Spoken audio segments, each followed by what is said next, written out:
Bienvenue à tous dans cette nouvelle Deliops. J'ai fait une intro un peu spéciale comme ça avec la porte. J'avais un peu d'inspiration en cette fin de journée vachement pluvieuse. C'était le vendredi de la deuxième semaine où il a fait dégueulasse, la vent, pluie, tout, la totale. Et donc ça faisait cette semaine-là, j'ai dû rouler 3 jours d'affilée. Franchement, c'est quand même pas fun de rouler. Allez, je sais pas combien j'ai fait quoi, une trentaine, 40 km quoi le mercredi. Reblotte le jeudi. Et là en fait, c'est mes 10 derniers kilomètres du vendredi. Mais je suis loin dans Bruxelles. Hein. Ça ce qu'on voit là au bout, le pont, c'est le ring de Bruxelles. Moi, quand je suis là, je sais que c'est plus vraiment Bruxelles, quoi. Et alors, évidemment, pour rentrer, il faut faire 10 bornes. À ce moment-là, le compteur, il dit déjà 57 km. En ayant roulé à chaque fois, tous les jours, avec la moitié de la journée sous la flotte. À un tel point que je mettais même plus le pantalon KW, tellement ça valait plus la peine. Bah, t'es mouillé, quoi. Garde tes pieds au sec et c'est tout. Et le vent... Le vent m'a moins embêté que ce que je m'attendais, mais il y a eu des rafales. Et tu t'y attends pas du tout. Et puis après, t'es là genre, oh, mais pourquoi d'un coup je suis rejetée sur le côté? Alors, évidemment que les voitures qui font n'importe quoi, bon, hein. Mais du coup, voilà. Donc je m'excuse d'avance pour les gouttes de pluie sur l'objectif. En fait, j'avais frotté l'objectif avant de démarrer. Et d'après ce qui tombait sur ma visière, il pleuvait pas vraiment à ce moment-là. Il pleuvait plus vraiment. Donc je me disais qu'il n'y avait pas besoin de checker la caméra. Et en fait, si, j'aurais peut-être bien dû. Il y a des petites gouttes qui s'en vont, mais sans plus. Là, je suis sur un itinéraire VTT. En fait, à la base, c'est un chemin en pavé. Mais vu le nombre de flaques, c'est plus plat du tout. Et moi, je connaissais ce chemin sous le beau temps au mois de juillet. Et donc, j'avais dit, bah ok, ça va secouer un petit peu. Mais de là, à ce qu'il y ait des trous comme ça, et alors évidemment, l'herbe à côté détrempée complètement. Enfin, c'était... J'étais là genre, ok, il n'y a que 150 mètres à faire, mais j'ai quand même un peu dû m'accrocher au guidon. Et comme on est à côté du canal, le vent souffle vachement plus fort. Mais voilà, une fois que la zone est dépassée, après c'est easy peasy.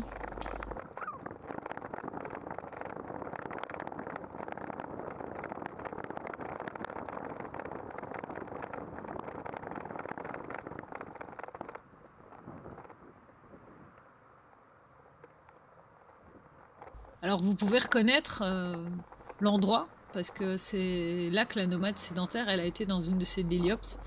Sauf que chez Zélu, c'est quand même vachement plus beau. Mais du coup, je me suis dit que j'allais profiter de ce trajet un peu pénible finalement, pour vous parler de la pluie et du vent. Parce qu'on subit tous la pluie et le vent. On n'est pas en sucre de toute façon. Et tout le monde dit toujours qu'une fois qu'il pleuvra, il n'y aura plus personne à vélo. Bah, je peux vous dire que même ce jour-là, j'ai quand même vu des gens en vélo. Donc, c'est pas un argument. Et comme on dit souvent, il n'y a pas de mauvaise pluie, il n'y a que des mauvais équipements. Un truc du genre, je sais plus. Et du coup, l'équipement, ben, chez moi, ça doit quand même tenir un peu plus longtemps qu'une demi-heure, 3/4 d'heure, qu'un vélo taf habituel. Et donc là, je roule avec ma veste en Gore-Tex, qui est bien, qui jusqu'à présent, je pense pas qu'elle est réellement percée. Donc en dessous, je reste au sec, mais ce qu'il y a, c'est qu'avec le temps, au bout de 3 heures, 4 heures, il fait frais. Il fait un peu cru comme ça dans la veste, et du coup, c'est pas super agréable. Et donc soit je remets un pull en dessous, pour avoir une couche en plus parce qu'il fait trop froid, ça fait froid. Soit je change et je mets mon KW normal, mais alors du coup ce KW là c'est un peu une misère parce que t'as plus chaud à l'intérieur que dehors, donc c'est vraiment pour finir la journée. Hein. Et niveau pantalon, j'ai 2 pantalons en KW qui sont assez bons, mais ce qu'il y a c'est que voilà, au bout de 2 heures, 2 heures et demie, ils sont morts aussi quoi. Et alors, il y a même avec les grosses pluies, parfois en une demi-heure, c'est complètement percé. J'ai déjà les cuisses sont trempées. Enfin, c'est vraiment... c'est une misère, quoi. Du coup, au final, je roule avec juste mon pantalon normal. Pas un jean, c'est un pantalon normal. À quoi tu sais que t'as le vent dans le dos? À l'aller, tu pousses comme un sauvage sur tes pédales pour rouler à du 13. Et là, il y a du jeu. Je suis à du 20.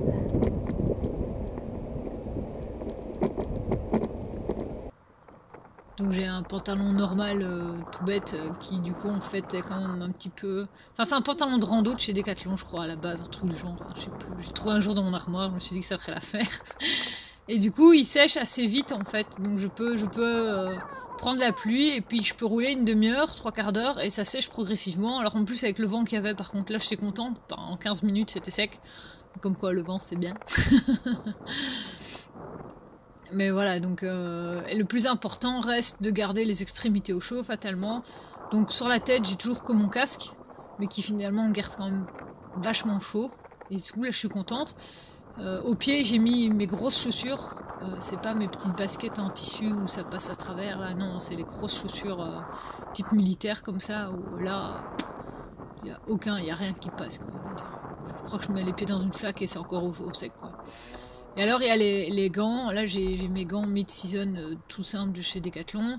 Mais non, ce qu'il y a c'est que comme j'ai souvent besoin de mes mains, je dois enlever les gants, je les remets, enfin... Et donc ce qu'il y a c'est qu'en touchant les sangles, bah, c'est humide. Et donc il y a un moment où bah, ça devient compliqué à mettre les gants, parce que les mains sont humides. Donc j'ai beau me trimballer un petit essuie là à côté pour me frotter les mains à chaque fois, il y a un moment ça va pas et donc au lieu de mouiller les gants à l'intérieur, je décide de les laisser de les remettre dans la fonte donc pour qu'ils restent secs et comme ça en fin de journée je peux les mettre et je sais que j'aurai au moins les mains au chaud pour ce trajet là. Et si j'ai vraiment froid quand je roule, bah, je mets mes mains, quand je suis à l'arrêt je mets mes mains dans mes poches ou un truc comme ça pour juste réchauffer 30 secondes. Donc la partie qui m'embête encore un peu c'est cette protection des mains. Ça doit pas être super épais parce que je dois pouvoir manipuler les sangles, les objets, tout ça. Mais en même temps, ça doit pas prendre l'eau super vite parce que par exemple ici, j'ai fait l'erreur d'abaisser ma visière en fait avec la main déjà dans le gant et le peu d'eau que ça a touché, bah, c'est rentré. Donc là, le bout des doigts était mouillé quoi. Bon. Il faut tenir compte aussi que les poignets bah, s'humidifient. Et donc s'il y a trop d'eau sur les poignets, bah, les gants pareil c'est mouillé quoi. Donc voilà, les gants c'est vraiment encore mon petit problème. Que je sais pas encore trop bien que régler. Ma solution, c'est bah tant pis, j'ai un peu froid aux mains, mais comme ça, j'ai les mains qui sont libres, quoi. Bon, ça va l'idéal.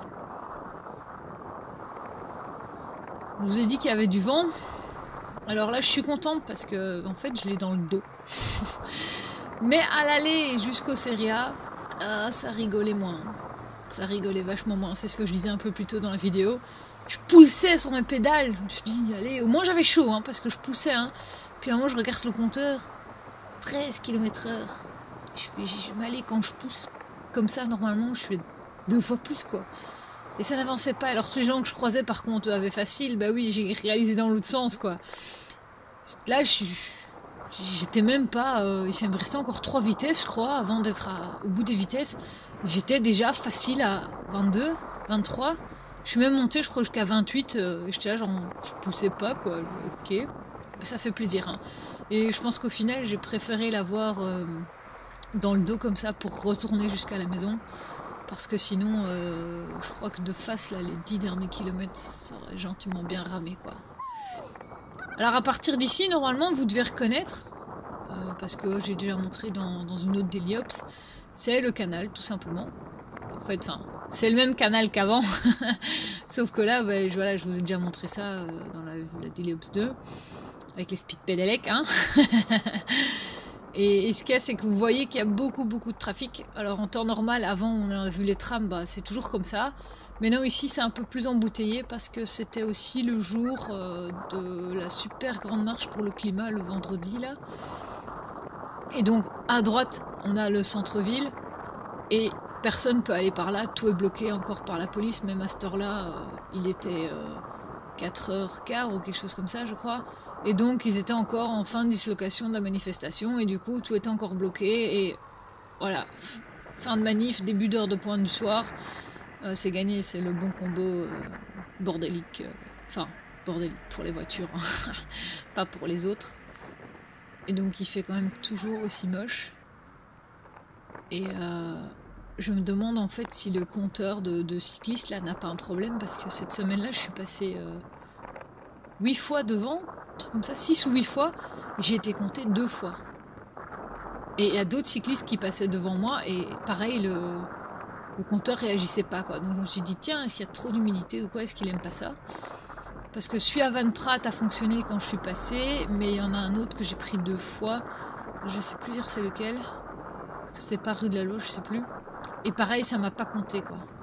Ah non, non, c'est point carré, ouais, point carré. Mais bon, on va dire il fonctionne rarement celui-là, mais voilà, je me suis dit, tiens, c'est encore moins fonctionnel que d'habitude.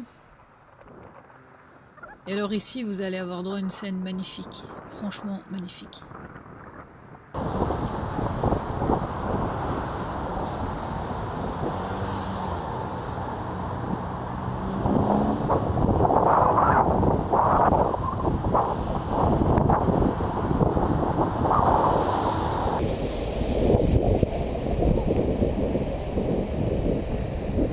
Évidemment, tu as gagné.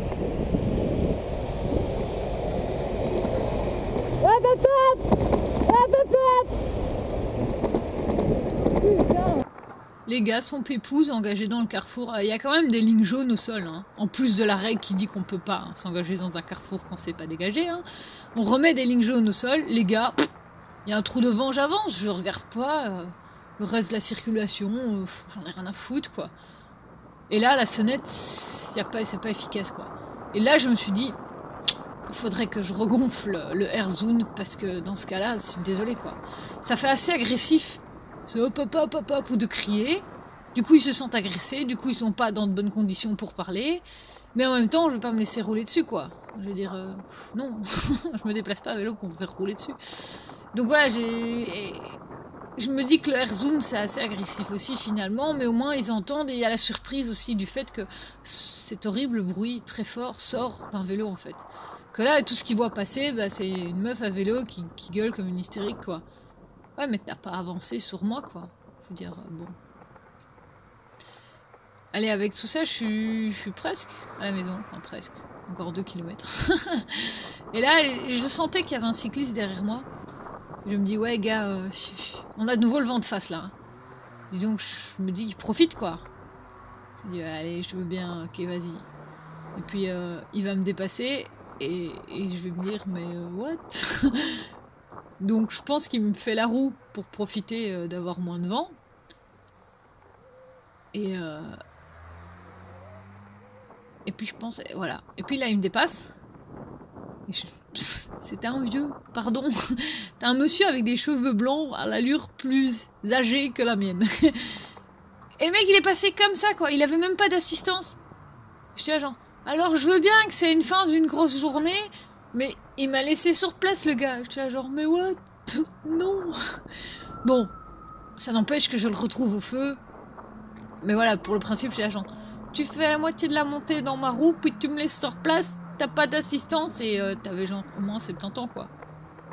Donc j'étais genre what? Et puis après je me suis dit bah ouais mais voilà un bon exemple. Ah, y a pas d'âge pour faire du vélo, y a pas de météo pour faire du vélo, y a pas de relief pour faire du vélo. On s'en fout finalement. T'as envie de rouler à vélo, tu roules à vélo, quel que soit ton âge, quelle que soit la ville où t'habites et quelle que soit la météo quoi. Parce qu'il était pas spécialement équipé pour la rouler sous la pluie quoi. Il avait pas de pantalon kawé, je sais même pas dire s'il avait des gants. Enfin, c'était assez comique quoi. Donc passer une fois les what the fuck, c'était fun. Alors ça c'est un endroit qui est moins fun.